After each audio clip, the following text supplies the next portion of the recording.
宁大姑松口气，说道：“你可以找他们闹，但不要做偏激的事。你若是再进去，等你再出来，宁家的家产你就一点都分不到了，都被他们转到他们的名下，你还争什么？娘家就3个侄儿女，宁云出不得他们的欢心，姑侄的关系很差。宁天磊是他们真正心疼的侄儿，毕竟侄儿以后要撑起娘家门户的。娘家越来越强大，他们这些出嫁女在夫家才不会被轻视、被欺负。但是那小子却和宁云出一条心。如今这崔家和金家都破败，没钱了，两家都指望着宁思琪跟宁云出斗，能争得一点家产，他们再从宁思琪这里要点好处，帮扶他们自己的家庭。宁思琪年轻气盛，被父母宠坏了，不知天高地厚，最好哄的人便是他。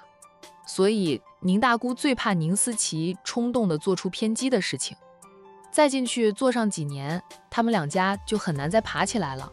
大姑，你快点将这些垃圾清走，臭死了。宁思琪指着那些废品嫌弃地道。好好好，我马上打电话让人过来收购搬走。宁大姑说着就掏出手机，打电话给收废品的人。他捡到的纸箱、空瓶子都是卖给那个人。所以留了对方的联系电话。打完了电话后，宁大姑堆着笑问宁思琪：“思琪，哎，那你手头方便吗？大姑还没有发工资，一家子的伙食费都没有了。哎，你看看能不能帮帮大姑？”宁思琪说道：“宁天磊那小子1个月只肯给我5000块钱，我爸妈让他1个月给我1万元的生活费，我也不够花呀，帮不到大姑的。”说是这样说，宁思琪还是打开了钱包，将钱包里的现金抽了出来，递给宁大姑，说道：“大姑，我现在只有这么多，你拿着吧，不够的话你们自己想办法。我还没有找到工作，之前去要到的那点钱，出去散心玩了几天，也花得七七八八了，就靠着宁天磊给我的那点生活费了。”那宁大姑接过了那几千块钱，心里骂着宁思琪都这样了，花钱还大手大脚的，居然跑出去玩，花完了那几万块钱。早知道这丫头跑出去花钱，他就编几个谎言，从这丫头手里多骗点钱了。那现在想骗，大概也骗不到什么钱。思琪，你给了大姑这么多钱，你怎么办？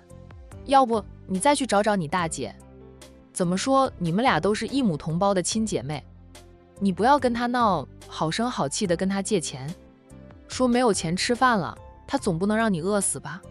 大姑，那个瞎子有多恨我，你们应该知道的，他还真有可能由着我饿死。宁思琪现在不缺钱花，并不想去看宁云初的冷脸，他只需要忍着，等完成了龙先生交给他的任务。事成之后，龙先生说过会将宁家的家产都夺过来交给他，还有宁云初和海童，都交给他吧，随他想怎么处置都行。他要将那2个贱人交给一般臭哄哄的乞丐，还要让战义兄弟俩看着他们。放在心尖上的人儿是怎么被乞丐糟蹋的？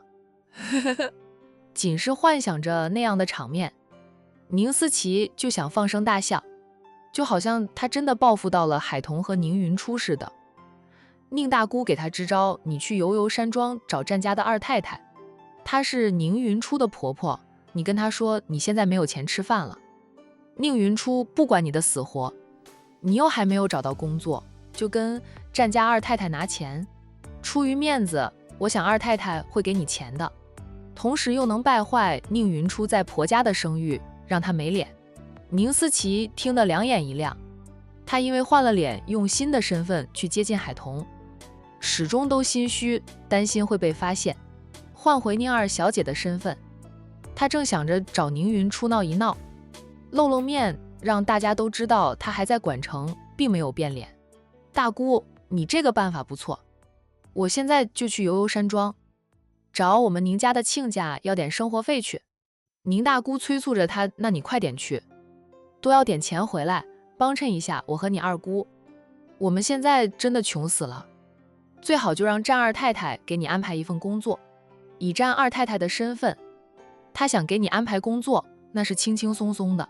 宁思琪才不想工作呢，她只想过衣来伸手，饭来张口，就不用上班也有花不完的钱的生活。龙先生给她几百万的零花钱，她又让保镖联系龙先生，再给她一笔钱，她要买奢侈品，龙先生一般都会满足她的。她特别有钱，宁思琪是不知道龙先生的真实身份，但他出手大方，从保镖的嘴里也知道龙家非常有钱，他都被龙先生包养了，情妇吗？当然是只要钱，只讲钱了。看他的表情，宁大姑就知道他是不想工作的，便说道：“你要是不想工作，就让战二太太安排你的表哥们进战氏的子公司上班，他们换一份好工作，收入稳定了，也能帮到你。大姑，你想多了，战二太太有那么好说话，她能给我一点钱就不错了，还想让她给我的表哥们安排工作，是她有那个能力，不过是一句话的事啊，但她不可能答应的。宁思琪是年轻，是不够精明，却也知道宁大姑想的有点多，战家二房又没有把柄落在他们的手里，他们有什么资格向人家提这样那样的条件啊？大姑，你在这里等着别人来清走这些垃圾，我去游游山庄一趟。宁思琪不想再听大姑的话，拿着她的包走出了租房。她现在不在乎能不能要到钱，主要是想在战家二太太的面前败坏宁云初的名声。宁云初还真的不知道宁思琪会跑去游游山庄。他今天下午在春暖花开忙了一个下午，临近傍晚时，他的妯娌海彤来了他的花店里。海彤要一束花，然后去战氏集团接他家男人，再一起回家。洋洋早就被陆东明接走，那陆东明呢，也是在下班后再送洋洋回战家。要不是小家伙坚持要跟着小姨，陆东明都想将小家伙带回陆家的。他父母很喜欢洋洋，洋洋若是住进陆家，他的家人都能和洋洋培养感情，以后呢是一家人嘛。海彤，真羡慕你，结婚这么长时间了，和大哥的感情还是那么好。宁云初如今能看得清眼前的东西，他亲自给海彤搭配了一束玫瑰花束。海彤笑道：“你们夫妻俩感情也很好，不用羡慕我们。”末了，他又说道：“我总觉得和战印结婚的时间不算长，仿佛昨天才去领证呢。”宁云初莞尔，真正算起来也不算很长时间，还没有几十年呢。不过你们夫妻俩肯定就能够几十年如初恋的。他将搭配好的花束递给海彤，海彤支付了花钱。宁云初本不想收他的钱，海彤说他送给战印的。云初不收他的钱，感觉是云初送的花束一样。那海彤这样一说，云初就赶紧收钱了。云初，我先去公司了，周末和奕晨去我家里吃饭，我给你们做好吃的。海彤接抱过花束，在宁云初的相送下走出花店，同时邀请宁云初周末去他家里吃饭。宁云初看两眼他的肚子，笑道：“哪能让你下厨？你闻到油烟味不会吐吗？”“不会吐呀，我还特别喜欢闻油烟味。”“真是怪了，可能肚里的这个小家伙也是个吃货吧，喜欢捣鼓吃的。”海彤边走边说到：“孕期胃口会跟着改变。”宁云初笑笑：“可能吧，我还没有体会到这一点，不知道什么时候才能体会到当妈妈的滋味。她身体还没有调理好，短期内无法怀孕，也不宜怀孕，因为她每天都还在服药治疗。”海彤停下来，腾出一只手握了握宁云初的手，安慰着她。程医生说了，他能够帮你调理好，让你2、3年后能够怀孕。放宽心吧，先调理好身体吧。你看我都是结婚1年后才怀孕呢，多少人都以为我不能生孩子，也是讲究缘分的。倪云初点头，我知道，我现在能够重见光明，已经很开心了。身体的毛病还有机会治好，也算是不幸中的万幸。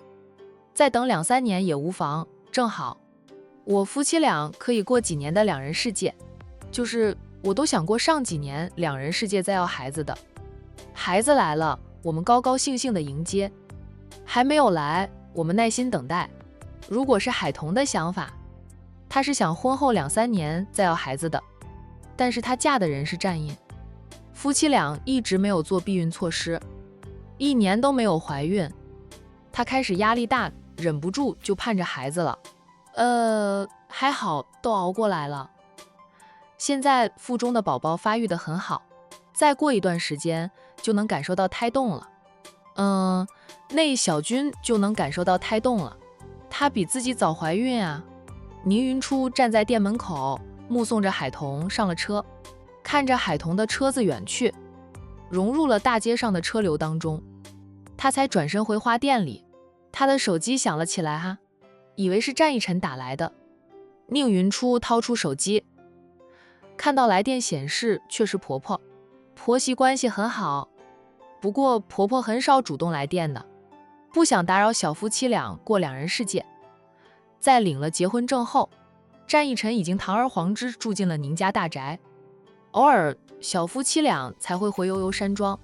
宁云初连忙接听婆婆的来电，妈。宁云初声音温和，战二太太很喜欢听儿媳妇说话的声音，温温柔柔的。当然了，这么长时间，她也知道儿媳妇只是表面温柔，实际上强势得很，外表是个很会欺骗人的。云初，你下班了吗？忙不忙？累不累？我下午来了花店，在店里修剪了一下新回来的花枝。不算忙，也不算累吧。宁云初笑着，妈，你是不是又熬了补汤，叫我回去喝的？二太太心疼儿媳妇以前受过的苦，只要儿媳妇有空，她就亲自熬补汤给儿媳妇补身子。每次看到儿媳妇，她都要骂一声亲家心狠心毒，那再不喜欢也是自己怀胎10月生下来的骨肉呀。那宁太太怎么能狠心至此，那样伤害云初呢？二太太想着要是她有个女儿，她当成眼珠子疼着爱着。宁太太是有女儿，不知道珍惜，不知道疼爱这么好的女儿，被她虐待成什么样子。幸好程医生能治好云初的眼睛。那么漂亮的眼睛，若是无法恢复光彩，太让人心疼，也太可惜了。妈是熬了补汤，你和一晨有空回来吗？回来吃饭，今晚就留在山庄里过夜，明天再回市里也无妨。战二太太笑着，回来吗？回来的话，妈就让厨房里多烧几道你爱吃的菜。好，婆婆都打电话来了，宁云初还是要给婆婆面子的。小夫妻俩跑一趟便是，从市区回到山庄里，车程也就1个多小时而已。明天早上用过了早餐再回市里上班也没事啊。战一晨在公司里是自由的，就算他上午不回公司，也没有人会说他。那他就更不用说了，公司里很多事情暂时都还是交给莫大哥打理，很重要的才是他去处理。莫大哥让他好好养身体，眼睛的治疗也还要继续，还没有完全好的。云初，有件事跟你说一声。二太太话锋一转，让宁云初的心提了一下，面上依旧保持着笑意，温声问着妈，是什么事？你说。你那个妹妹来了。我妹妹？宁思琪，她有几天时间没有露过面了，我还以为她去找工作了呢。跑过去告我的状吧。对于一母妹妹的德性，宁云初还是很了解的。二太太嗯着，她跑过来说，你心狠，无情霸占了宁家的家产，1分也不给她，还唆使她的弟弟哄骗，父母将名下财产转到弟弟名下，就每个月只给他一点点的生活费，他说他找不到工作，没有钱交房租，没有钱吃饭了，让我给他一点钱吃饭，说你想饿死他，反正说了一大堆。宁云初脸色冷冷的，宁思琪在他面前翻不出什么水花了，改变了目标，跑去她婆家告她的状，竟然向她婆婆要钱。以宁思琪的脑子，她应该想不到这样的办法，大概就是她两个姑姑教宁思琪的吧。妈，你给她钱了？宁云初这问着婆婆。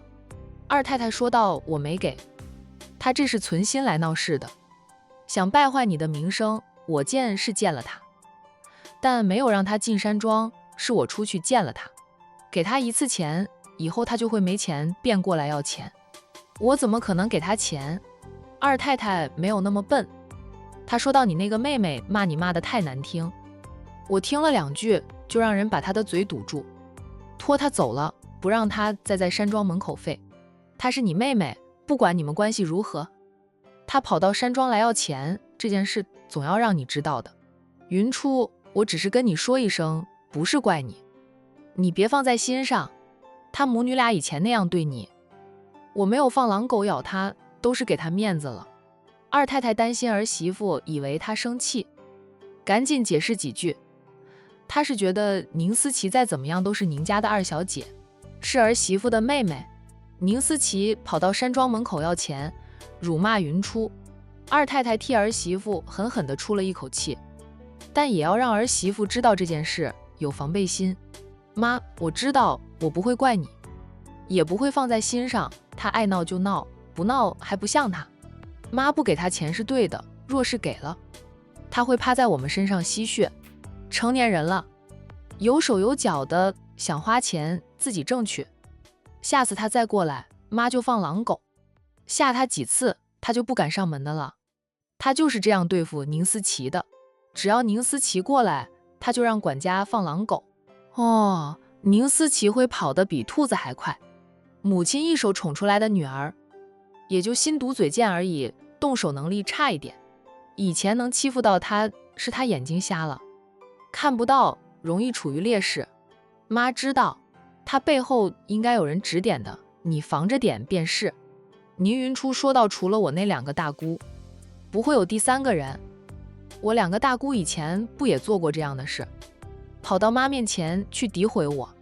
她那时候还没有和战一晨在一起，她2个大姑姑都跑到婆家去，在她婆婆面前诋毁她，说她眼睛看不见，配不上战一晨，被她婆婆狠狠地对了。婆婆说，战家的2少奶奶只要会花钱就行，可把她2个姑姑气得半死。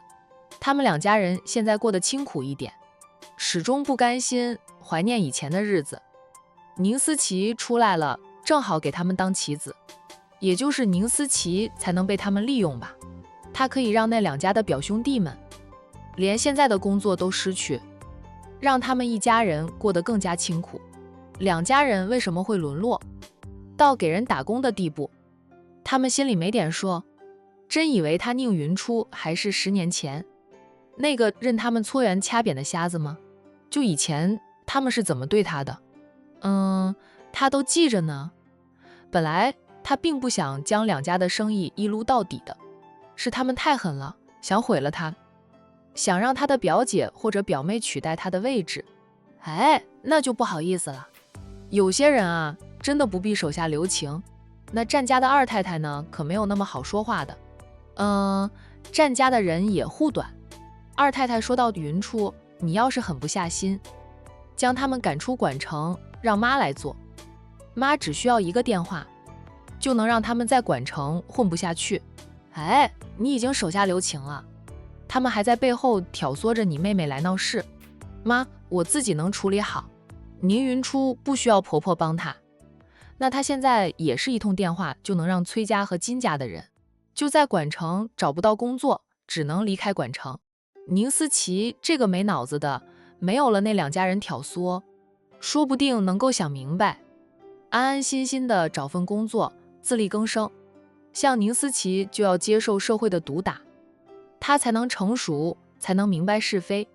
当然了，宁云初其实不敢指望这个妹妹能够变好，妹妹的三观早就被母亲养歪了，很难改正过来。只要宁思琪老老实实的，宁云初对她并不想赶尽杀绝，但若是宁思琪还在背后搞小动作，宁云初也不想念姐妹情。本来两人也没什么姐妹情，不过是天磊对这个二姐还是有情有义的，云初都是看在弟弟的颜面上。宁思琪作死做没了他的耐性，就是天磊替宁思琪说话，他都不会在手下留情。内行若是需要妈出手，你尽管跟妈说，不要客气，咱们已经是一家人，我的儿媳妇可不是给人欺负的，谁敢欺负我儿媳妇，我让他们知道后悔2个字是怎么写的。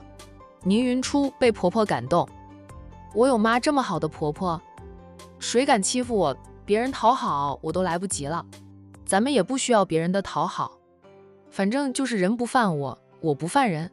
二太太霸道地道，随即又话锋一转，笑着云初，你和一晨早点回来，我去让厨房多烧几道菜，你们回来就刚好可以吃饭。好，你先忙，妈不打扰你了。二太太说着主动结束了通话。宁云初将手机揣进裤兜里，对店里的2名工人说道，你们看着店，我要下班了。2名工人笑着应了。老板其实很少回花店的了，大多数是他们俩在经营，老板给他们加了工资，店里的生意也是越来越好，冲着老板占家二少奶奶这个身份来帮衬的啊。宁云初本想去公司等他家男人的，在他走出花店时，看到战一晨的车子缓缓地在他的花店门口停下。老婆，战一晨下车，绕过车身，来到了宁云初的面前。老婆，可以下班了吗？他高大俊挺，宁云初站在他的面前，显得娇小玲珑的。看到云初的头发披散着，他伸手帮他梳理了一下发丝。他的头发呢，又黑又直又柔，你洗了头，就发丝特别的飘逸。战一晨忍不住把玩着他飘逸的长发，宁云初就嗯了一声，中午洗的，中午暖和，晚上洗头我还可以帮你吹干啊。战一晨有点遗憾，又错失一次体贴老婆的机会。宁云初笑，扯回了自己的发丝，对他说道，你看到你大嫂了吗？她刚从我这里离开，说要去公司里接大哥下班，没有看到，可能我们走的路线不一样。战一晨牵起妻子的手，温声说道，走，我们回家，妈刚打电话来让我们回去吃饭，顺便在家里住一晚。战一晨笑，我知道，妈也给我发信息了，说做了很多你爱吃的菜，现在我爸妈最疼的人就是你了。他边说话边拉开了车门，扶着宁云初上车。云初是能看见了，由于只能看清眼前的，太远他还是看不清楚的。战一晨依旧小心翼翼地照顾他，体贴入微，出入都有保镖跟随着他，除非他一直和他在一起，就2名保镖才能放假。上次的事情，战一晨想想都后怕，如果不是大嫂恰好遇到了，就下了云初，他都不敢想后果。所以他打击报复崔家和金家的时候，心狠得很，将那2家的生意一撸到底，让他们破产不说，还欠了债，不得已便卖了豪车豪宅还债。现在那2家人都租房住，打工过日子。他的2个大姑姑干着清洁工的工作，对于养尊处优的2位太太来说，落差非常大的了。爸妈对我是很好，你们家里的人对我都特别好，叔叔伯伯、伯娘婶婶们都很好。我从他们那里体会到了什么叫做家庭温暖，什么叫做父爱母爱。虽说公婆只是公婆，不是他的亲生父母，但是他的亲生父母，亲爸疼他是疼他，但早早离世，他对亲爸已经没有了印象，只能通过小姑姑的嘴里知道爸爸以前的一些事情。亲妈就不用说了吧，比后妈都不如，那他的印象里就没有享受过母爱。亲妈对外人的孩子都比对他要温柔，在母亲的眼里，宁思琪和宁天磊才是孩子。他是个讨厌鬼，眼中钉，亲妈恨不得弄死他。这也下手了。他命大，没有折在亲妈手里，但他现在每天都要吃药继续治眼睛。调理身体都是拜亲妈所赐，有哪个当妈的刻意害得亲生女儿以后生育艰难的？他宁云初的亲妈却是那样的人。战逸晨探身入内，帮他系上安全带，然后在他的脸上亲了亲，笑着：“你是我们要捧在手心里宠一辈子的公主。”知道他的过去，他的父母家人呢都心疼他，特别是程医生告诉大家他的身体难以怀孕，知道是他亲妈的手笔后，长辈们呢更加心疼了。就他的母亲是将云初视为女儿来看待的，他和弟弟们都得靠边站了。战逸晨也很开心，母亲疼爱他的媳妇儿，婆媳俩感情好，他也不用担心会闹婆媳矛盾，家里一团和气。云初幸福地笑着：“我就是在你家里体会到了什么叫做公主的待遇。”当初他还在犹豫着要不要接受战逸晨的感情时，小姑姑反复劝他拿战家的家风来说她嫁入战家，小姑姑就不用担心她了。她有了靠山，天塌下来都有战家帮她撑着。主要是战家一团和气，没有那么多纷争。家里的长辈都很开明，有海量，就连当时还没有成年的弟弟，知道追求他的男人是战逸晨后，那都劝他要珍惜，不要错过了缘分。后来战逸晨的付出，终于让他抛下了所有的担忧，敞开心扉，完全的接纳了战逸晨。等战逸晨开车后，她对丈夫说道：“逸晨，妈还说宁思琪去了山庄，居然是跟妈要钱，说什么我心狠，不给她住，不给她花，不给她吃，存心要饿死她，说我霸占了她家的家产。我呸，她家的家产都是踩着我爸的尸体抢来的，那是属于我爸的，我爸的就是我的，是他父母霸占我爸留给我的一切，属于宁天磊的那一份，宁云初并没有要。不过掌握在他手里的那属于宁氏的大动脉，妈也跟我说了，不用管他，他骂你就把他的嘴堵了，赶走吧。”战逸晨的声音冷了几分。就除了小舅子，宁家的其他人以及亲戚们，他都非常的讨厌。他爱妻的那些亲戚跟大嫂老家的极品亲戚有的一拼，大嫂老家的极品亲戚现在想向大嫂求和都没有机会了。大嫂早就不想搭理他们，只是每个月从那几家收来的房租钱，大嫂就全都给了海老头夫妻俩当生活费。可能偶尔大嫂也会给一点小钱吧，算是爷孙和解，也是大嫂为他爸尽一尽孝道。那云初和他的亲戚们却是无法和解的了。宁思琪没有这个脑子，能想到去找妈要钱的，肯定是我大姑和二姑教唆他去做，想着能要到钱最好。要不到钱也能败坏我的名声。宁云初笑，他笑得云淡风轻的。名声于我来说有什么用啊？我也不在乎名声好坏，好名声能当饭吃吗？能让我免遭欺负吗？能还我10年光明吗？坏名声又如何？影响我吃饭吗？会让我少几块肉吗？他经历了那么多，数次跑到鬼门关转一圈，早就不在乎名声的好坏了。至于婆家在不在乎，在战逸晨娶她的时候，他就知道她是什么人的了。他不嫌弃才娶她，若是嫌弃，她也不会嫁。我打了几通电话给几位老总，我那几个表兄弟明天可以睡懒觉了，还有我2个大姑的清洁工作，也不给他们了，让他们捡破烂都难生活下去。就他知道大姑他们就利用工作之便捡破烂的。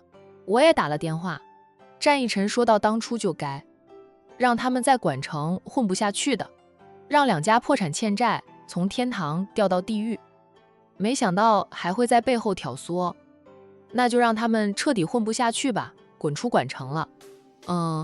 云初默了默后说道，有时候呢，真的不一点亲戚之情都别念。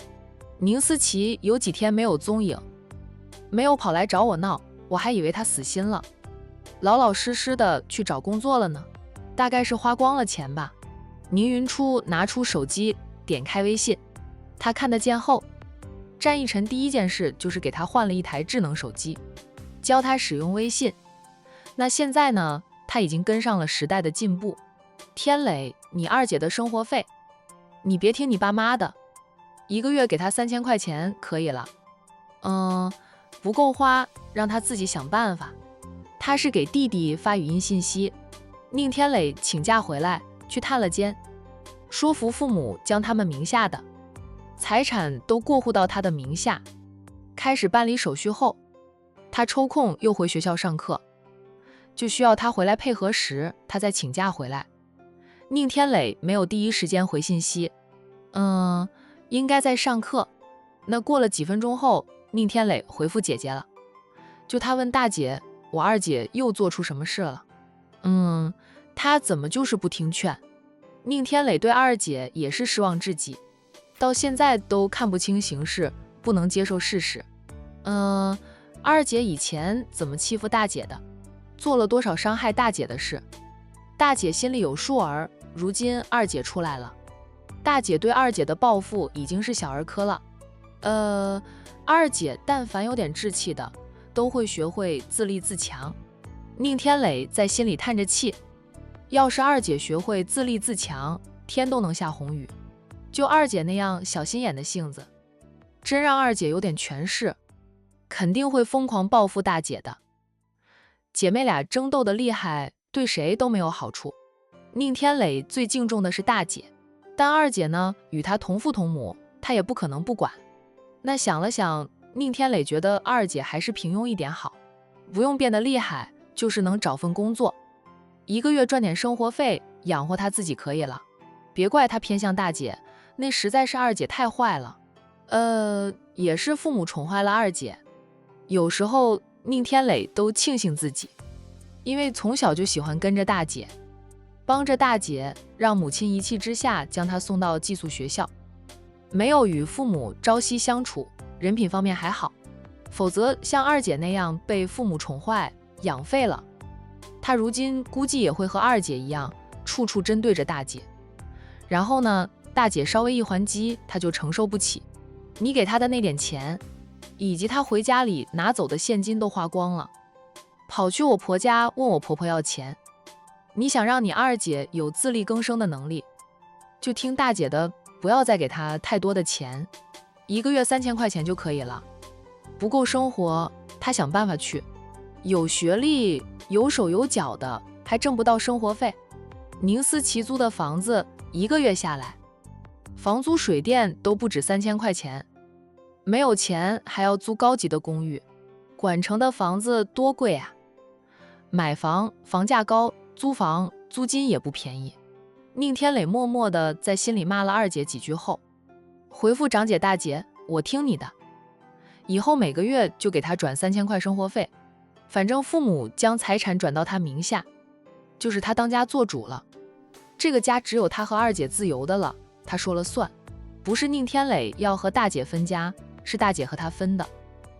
大姐说她是属于宁家二房长女，是二房的继承人，况且她也嫁入了战家，是战家的二少奶奶了，所以跟她分得清清楚楚的。宁天磊也明白，大姐跟他分得清清楚楚的，是逼着他成长，他只有不断的成长，以后才能守住属于他的那些家产。宁云初就没有再回复弟弟，那边的宁思琪想不到自己听了大姑的话，跑去悠悠山庄向战二太太要钱，不仅没有要到钱，因为他出言不逊，被二太太让人堵住他的嘴，再让人拖着他走，把他拖出老远才放开他，那还因此让弟弟减少了给他的生活费，哪怕他现在不需要靠弟弟给他的生活费过日子，但他时不时还要恢复宁二小姐的身份，就需要用到钱的。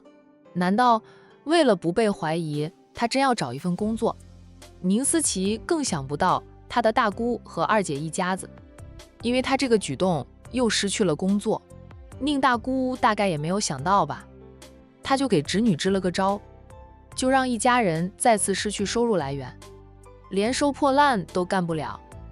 那知道是她的原因后，丈夫、儿子以及妹妹一大家子都将宁大姑骂了个狗血淋头。这宁大姑哭着要去跳楼，大家对她的辱骂才停止。两家人商量，觉得再在管城待下去都是走不出宁云初的手掌心，决定搬离管城，去偏远的小城市生活。没有人认识他们偏远的小地方，战家的手也伸不了那么长，他们才能重新找到工作，生活下去。于是两家人没有等宁思琪回来，也没有发信息打电话给宁思琪，大家七手八脚收拾好东西，退了租房，两大家人当天晚上就彻底的退出了管城，远离了管城。那又一次被当成棋子的宁思琪并不知道这些。他在悠悠山庄大门口几百米远站着，跟战家的2名女工僵持。只要他开口骂宁云初一句，2名中年大妈一涌而上，逮住他，就往他的嘴里塞臭袜子。恶心的他吐个天昏地暗。他打又打不过，跑又跑不快，吵架也吵不过。那2名大妈吵架的战斗力太强大了，他这么嚣张的人跟大妈吵架，那处于下风。我要不到钱，我是不会走的。宁思琪大声叫喊着。夜幕降临了，他也不认输，吵不赢，打不过，那又如何？他有毅力，他就在这里站着。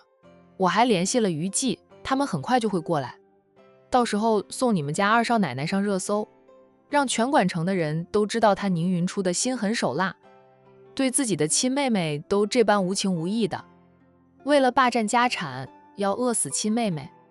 我告诉你们，就算我死了，那我变成厉鬼也要找宁云初算账。以为我怕她了，以为她嫁入战家当少奶奶，我就怕她了。告诉你们，我不会怕的，反正今天你们二太太不给我钱，我就不走。战家的2名女工懒得搭理宁思琪，他们的任务就是看着宁思琪，不要让这个疯丫头再跑到山庄门口大吵大闹的。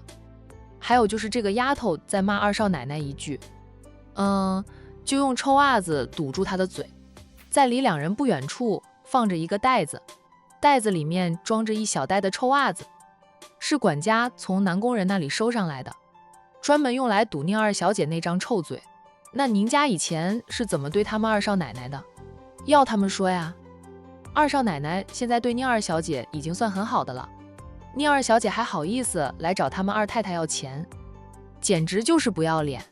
二太太也不打她不骂她，就让他们这样对付宁二小姐，就整得宁二小姐吐了几回，连黄胆水都吐出来了，吐得她死去活来。现在就不敢再骂二少奶奶了，嚷嚷的声音也不够响亮了，因为吐了几次后，宁二小姐饿了，也没有了力气大声嚷嚷。刚才他们还听到宁二小姐打电话给叫外卖的，